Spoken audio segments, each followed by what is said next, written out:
Hey guys, yeah, you probably heard that the Jbl Charge 3 was my favorite speaker. But, yeah, I bought a new speaker. It's, well, yeah, pretty famous, but it's my new favorite, for sure. Here it is.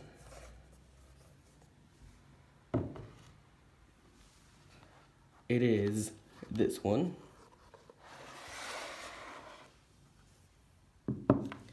The Bang& Olufsen Beoplay A1. So, you've probably heard quite a bit about this speaker, especially about the sound, because sound-wise, this thing is amazing. It's ridiculous. So yeah, I'm making a review of it. No sound test because that would be ridiculous with my microphone that I'm using right now, which is a phone microphone, just on my iPhone. So that wouldn't make any sense. So I'm just making it directly a review, just simple. Okay, so what to say about the speaker? Well, the unboxing experience is nice. Yeah, that's my cat. So the unboxing experience is pretty nice, straightforward.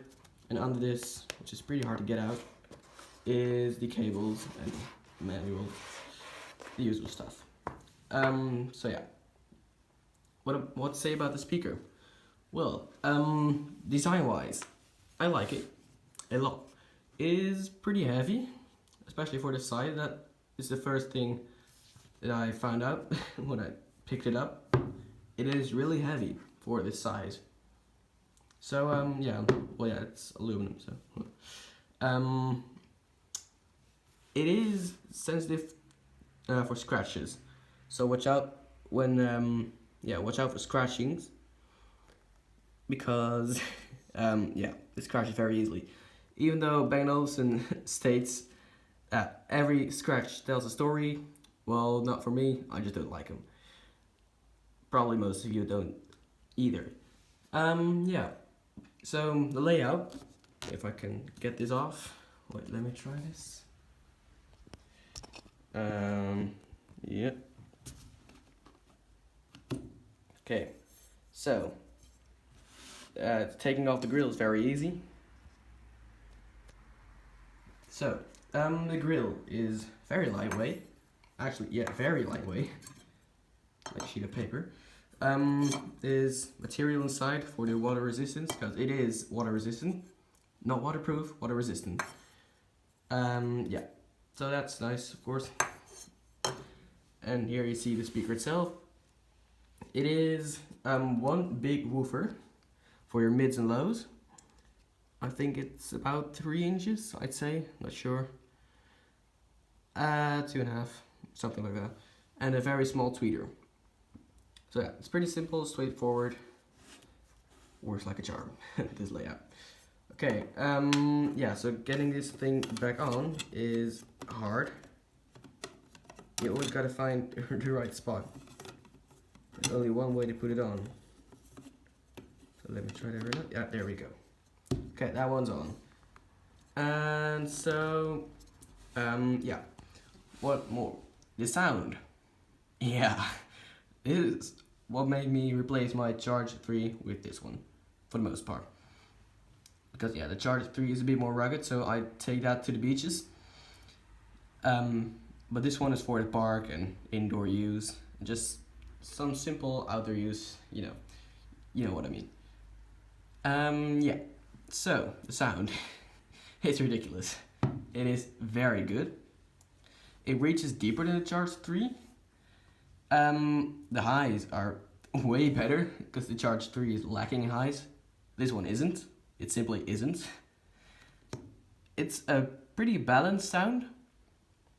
A bit more bass than treble, but the difference is pretty small. Yeah, the carrying strap is nice. And yeah, the controls. On off. Press it once to turn it on and press it for 3 seconds to turn it off. Volume up and down buttons, just easy, straightforward. Multi-function button, play and pause. Bluetooth pairing button, also hold that one for 3 seconds. Microphone button, easy. Yeah. So yeah, it's already gotten a bit dirty. Yeah. So, oh yeah, by the way, it, auxiliary in, and it charges via USB-C. There's no adapter in the box. That's one thing though. So yeah, the sound. The low end first. Like, wow, this size, this low end. How did they do that? Well, the big woofer. It reaches deeper it reaches deeper than the Charge 3, like I said. And yeah, the mids are very good in their own way. And yeah, vocals are pushed a little bit, which is nice in my opinion. And the highs, those are great. They lose a little bit of their crispiness at maximum volume, like you know, a lot of speakers do. So this one as well.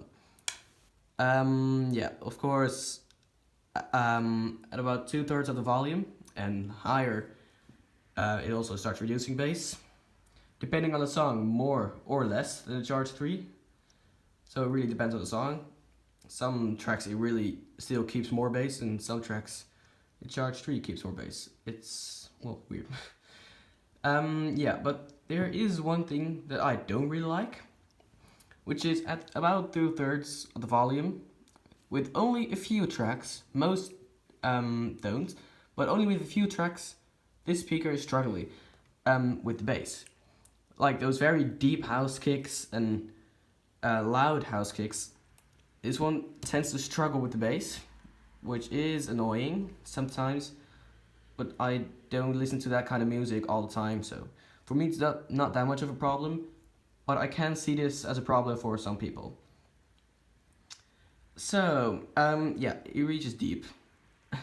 It reaches very high, a lot higher. Well, the Charge 3 starts rolling off at about 10-12 kilohertz. This one keeps playing until, well, I guess like 18 or something, 20 kilohertz. So this one goes quite a bit higher without rolling off. And depending on the song, they're about as loud. With a few songs, the Charge 3 is a bit louder. With a few songs, the Beoplay A1 is a bit louder. With a few songs, the Charge 3 is a lot louder.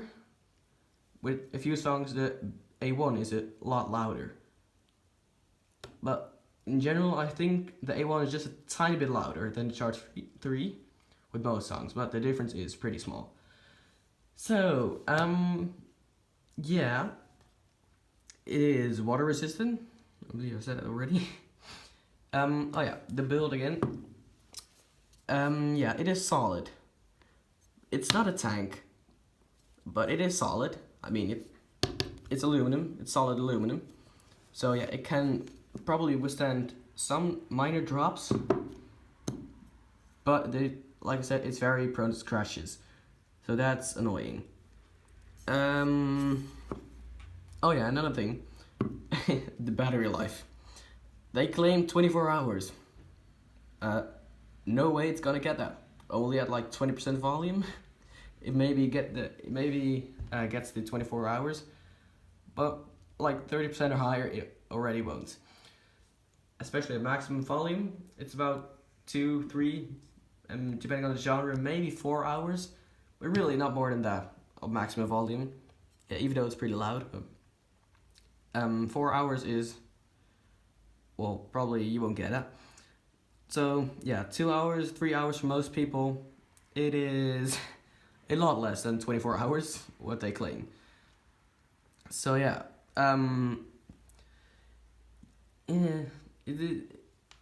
they claim so much more. It's, well, of course, B&O does that with more things.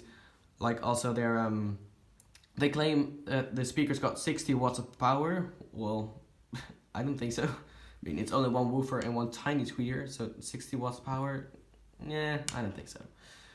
Could be, but I don't think so. That's too much for such a small speaker. The microphone is pretty good. It works pretty good. Yeah. So yeah, this was my review of the Bang & Olufsen Beoplay A1. I hope you like it, and see you next time. Bye bye.